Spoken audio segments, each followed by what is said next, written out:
Well, I got Jim Hespenheide from Paul's Chrome in the garage with me today, and it's great to see you again, Jim. Hi, Dennis. How are you? I'm great, man. Now, usually you bring me all shiny stuff. This time we got some, it's half shiny. Yes. But part of the point here is, and this always amazes me, is how you can bring parts back from being incredibly degraded. These parts, I've seen these before at shows and stuff like that. These are sort of your, I don't know. These are the greatest hits. I would say these are some of Paul's Chrome's greatest hits here. But they're great demo pieces about what you can do in turning, I think, what's your expression? Junk into jewelry? Yes, absolutely. And, it's not just dipping it. People call and say that much just to dip it. Well, there's a lot of labor involved in restoring a piece like this and making it look like this. There's a ton of sanding. The part has to be stripped and sandblasted, and then all of this pitting has to be sanded out. The trouble is you can't sand all of the pitting out because if you have something like this, you'd lose the detail or grind a hole in it. So you sand down what you can. You have to build it up with copper. You sand the copper down. Pits that you can't get rid of that way, you have to individually fill with torches and soldering irons or brazing or TIG welding, and then really sand labor it again. intensive. Very labor intensive. There's hours and hours and hours on something like this, just cutting those little squares, or rectangles rather, back into the part because we build it up with copper and sand it down, and you don't want to lose detail. So then you have to go in there with a die grinder and clean them all out and then go in for another coat. Just incredibly tedious. And I guess the other thing, okay, so you got it all sanded down, that's really nice. And a lot of people don't realize, again, it's not you dip it in, do a chrome bath and she comes out chrome. It's a multi-stage process. And I think this piece really exemplifies that, absolutely. There's a lot of layers of copper and nickel and chrome, and people will call and say, chrome, right?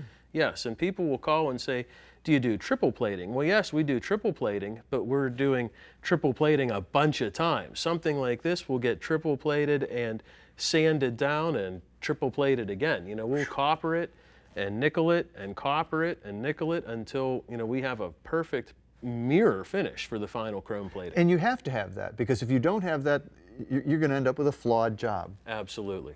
Well, and it's, this is a very thin piece of metal. These are, this is a pot metal piece, isn't it? Yes. So, again, pitted, just, almost, you would think beyond repair. Yep. But you can take that and, and turn it into a brand new piece again. Every dark gray spot that you see on that is corrosion or zinc oxide, and that all has to be removed, which actually ends up making the pits bigger, but you can't plate over top of oxide. It would be like painting over rust. It would just be doesn't work. Inconceivable. Inconceivable. Well, now, these are all, like I say, these are sort of greatest hits. These pieces, these demo pieces, were made a long time ago. Oh, yes. Some of these, like this piece, we did this 30 years ago and have been taking it to car shows ever since. This piece I worked on myself 20 years ago. When we were doing one half and not the other. So a lot of people recognize these parts from seeing them on our table at the car shows. Well, and these are all, it is amazing what you can, go from and to. But my favorite demo piece of all times, all-time favorite Paul's Chrome demo piece is that grill shell down there. Absolutely. That thing was, there's more air there than there was grill there. Yeah, that was a tedious project, trying to make grill bars and weld them in and sand the welds down so that you don't see any of the repair work. Is very, very tedious and labor intensive. But if that was a grill shell off of a car that they only made 2 or 3 of, you don't have a choice. Right. And you guys can do that. Yep.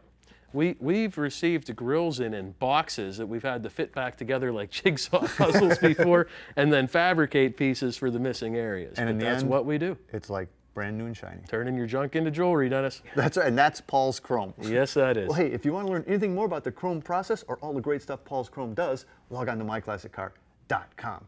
And you were working on this one when you were in grade school? Yep. AutoGeek.net. We are car care.